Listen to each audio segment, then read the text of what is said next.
जय कन्हैया लाल की, हाथी घोड़ा पाल की। जय कन्हैया लाल की, हाथी घोड़ा पाल की। कृष्ण भगवान की कृष्ण जन्माष्टमी मनाने के लिए इस वीडियो को पूर्ण देखें एवं समझें। कृष्ण जन्माष्टमी इस बार 18 अगस्त को मनाई जाएगी। जन्माष्टमी पर भगवान श्री कृष्ण के अलग अलग स्वरूपों की स्थापना की जाती है। कहीं तो शालिग्राम के रूप में और कहीं लड्डू गोपाल के रूप में पूजा की जाती है। भगवान श्री कृष्ण का जन्म भाद्रपद मास के कृष्ण पक्ष की अष्टमी तिथि को हुआ था। भगवान कृष्ण का प्राकट्य रोहिणी नक्षत्र में हुआ था। इस अवसर पर उन्हें अलग अलग रूपों में पूजा जाता है।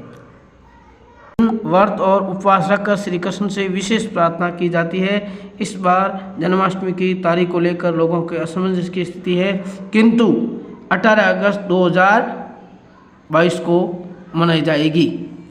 इस बार जन्माष्टमी की 2 तारीखें बताई जा रही है, 18 अगस्त और 19 अगस्त। इस साल अष्टमी तिथि 18 अगस्त को रात 9:20 से लेकर 19 अगस्त को रात 10:59 तक रहेगी। जन्माष्टमी के में चंद्रोदय व्यापिनी तिथि की ली जाती है और 18 अगस्त को चंद्रोदय व्यापिनी तिथि अष्टमी होगी। इसलिए तिथि और चंद्रमा के आधार पर 18 अगस्त की मध्य रात्रि में ही जन्माष्टमी लोग 19 अगस्त को भी जन्माष्टमी का त्यौहार मना सकते हैं। आमतौर पर जन्माष्टमी के दिन बाल कृष्ण की स्थापना की जाती है, लेकिन आप अपनी मनोकामना के आधार पर जिस स्वरूप को चाहे स्थापित कर सकते हैं। जन्माष्टमी पर अलग अलग मनोकामनाओं के लिए कान्हा की अलग अलग प्रतिमाओं की स्थापना और उपासना की जाती है। प्रेम और दाम्पत्य जीवन में सुख के लिए राधा कृष्ण की मूर्ति स्थापित करें। संतान के लिए बाल कृष्ण की मूर्ति की स्थापना करें। सामान्य जीवन में सुख शांति के लिए बंसी वाले कृष्ण भगवान की स्थापना करें। भगवान श्री कृष्ण के श्रृंगार के लिए फूलों का खूब प्रयोग करें। उन्हें पीले रंगों के वस्त्र अर्पित करें। चंदन की सुगंध से उनका श्रृंगार करें। इस दौरान काले रंग की चीज़ों का प्रयोग बिल्कुल न करें। वैजयंती के फूलों अगर कृष्ण जी को अर्पित करें तो बहुत अच्छा होगा। जन्माष्टमी पर भगवान श्री कृष्ण को पंचामृत जरूर अर्पित करें। उसमें तुलसी दल भी जरूर डालें। मेवा, माखन और मिश्री का भोग भी लगाएं। कहीं कहीं धनिये की पंजीरें भी अर्पित की जाती है। पूर्ण सात्विक भोजन जिसमें तमाम तरह के व्यंजन हो, श्री कृष्ण भगवान को अर्पित किए जाते हैं। पौराणिक कथाओं के मुताबिक कंस चंद्रवंशी यादव राजा था। उसकी एक बहन थी जिसका नाम देवकी था और कंस ने देवकी का विवाह वासुदेव जी से करवाया। कंस का जन्म चंद्रवंशी क्षत्रिय यादव राजा उग्रसेन और रानी पद्मावती के यहाँ हुआ था।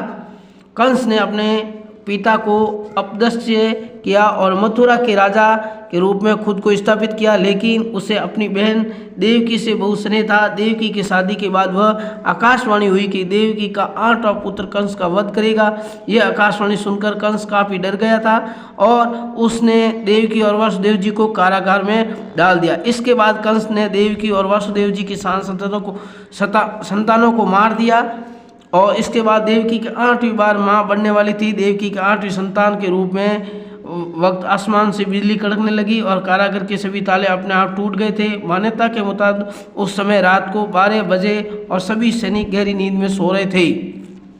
उसी समय भगवान श्री कृष्ण प्रकट हुए और उन्होंने देवकी और वासुदेव जी को बताया कि वह देवकी की गोद से जन्म लेंगे। साथ ही उन्होंने देवकी और वासुदेव जी को यह भी बताया कि वह जन्म के बाद उनके अवतार को गोकुल के में नंद बाबा के पास छोड़ आए और उनके घर में जन्मी कन्या को कंस को सौंप दें। भगवान श्री कृष्ण के कहे अनुसार वासुदेव जी ने वैसा ही किया। नंद और यशोदा ने मिलकर श्री कृष्ण भगवान को पाला और बाद में श्री कृष्ण भगवान ने कंस का वध किया।